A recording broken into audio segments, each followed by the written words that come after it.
Marlène, Marco et Jean-Claude sont encore là. La référence du jour se trouve dans Luc chapitre 11, les versets 25 et 26. Le thème est « Sept autres ».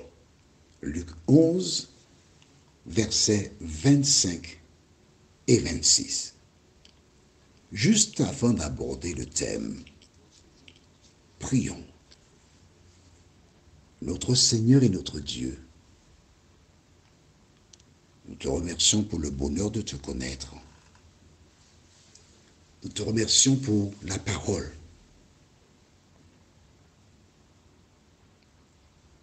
Saint-Esprit, tandis que nous sommes revenus sur le texte de base, merci de nous éclairer encore.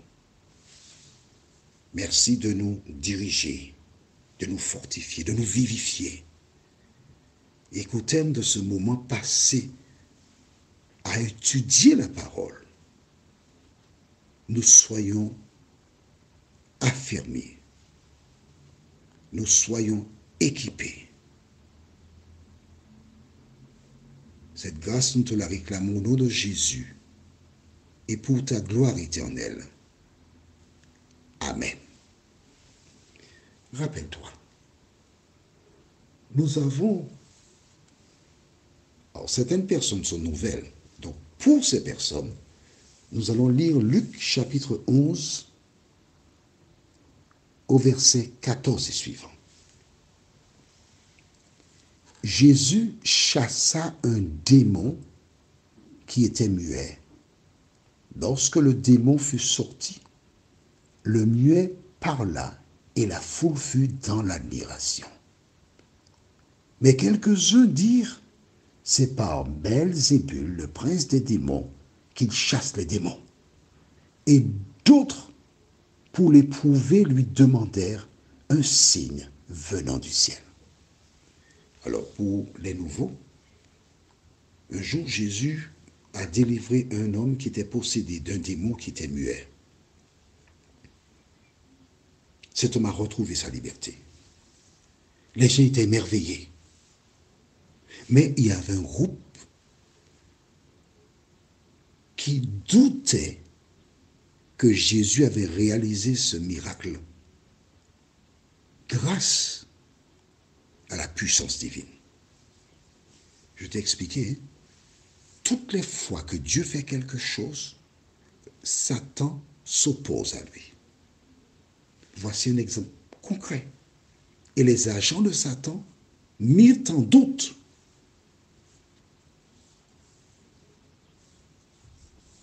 la puissance de Jésus. Et d'autres disent, bon, mais écoute, il faut faire quelque chose pour nous montrer.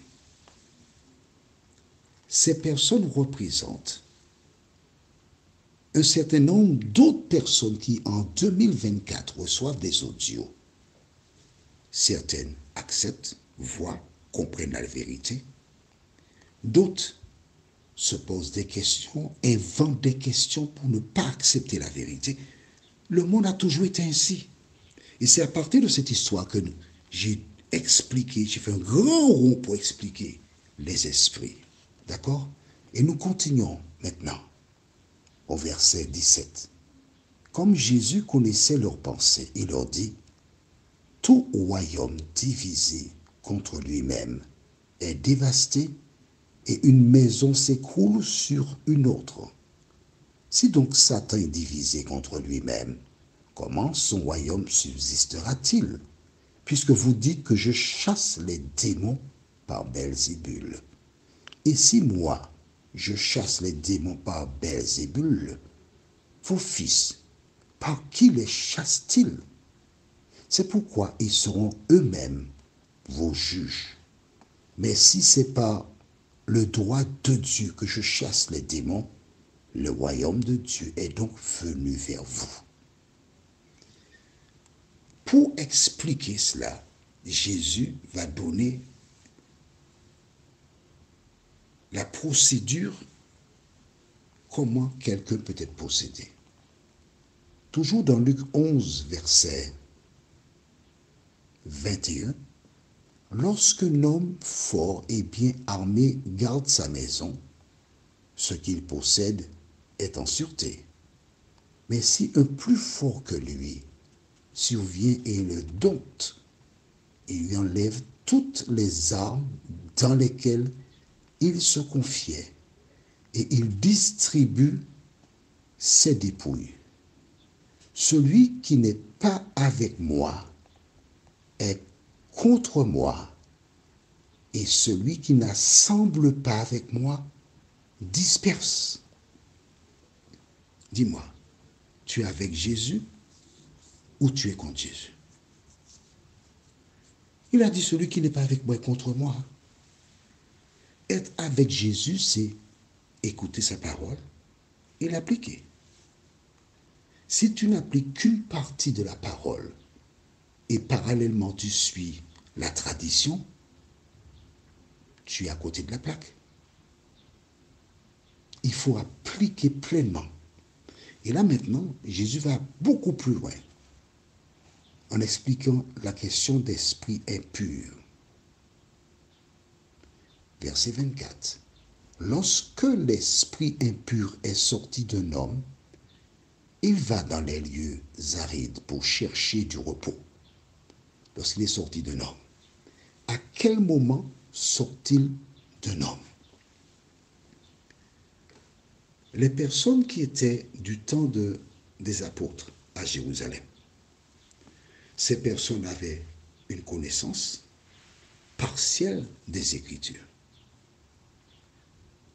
Donc, elles n'avaient pas le Saint-Esprit en elles. La preuve, rappelle-toi, dans Acte 2, versets 37 et 38, après avoir entendu ce discours, ils eurent le cœur vivement touché et dirent à Pierre et aux autres apôtres, « Hommes frères, que ferons-nous » Pierre leur répondit, « Repentez-vous et que chacun de vous soit baptisé pour le pardon de vos péchés et vous recevrez le don du Saint-Esprit. » Donc, ils n'avaient pas le Saint-Esprit en eux. On est d'accord? Le Saint-Esprit était à l'extérieur pour tenter de les convaincre. Mais tandis qu'il était à l'extérieur, qui était en eux? Le démon.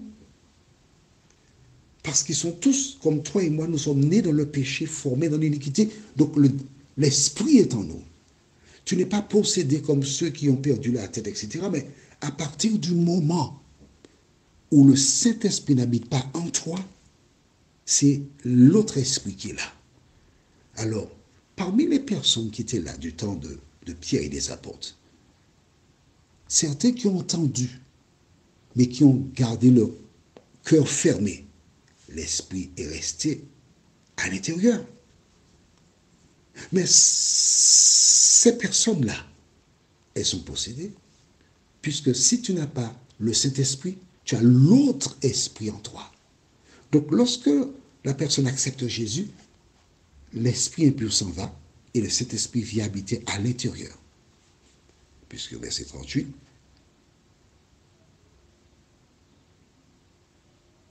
repentez-vous que chacun de vous soit baptisé pour le pardon de vos péchés et vous recevrez le don du Saint-Esprit.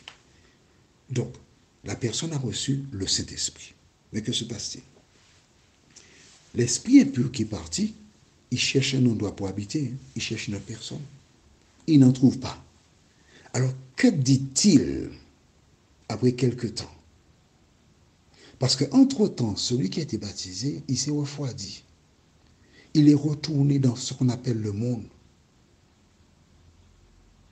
Alors, que fait l'esprit impur? Verset 24. Lorsque l'esprit impur est sorti d'un homme, il va dans des lieux arides pour chercher du repos. N'en trouvant point, il dit, je retournerai dans ma maison d'où je suis sorti. Voilà. Il a été chassé parce que tu as ouvert ton cœur pour Jésus. Mais si entre-temps tu retournes dans le monde, le Saint-Esprit s'en va et le démon, il rentre à nouveau dans ton corps. Verset 25. Et quand il arrive, que fait-il? il la trouve comment? Balayée et ornée. Qu'est-ce que ça veut dire?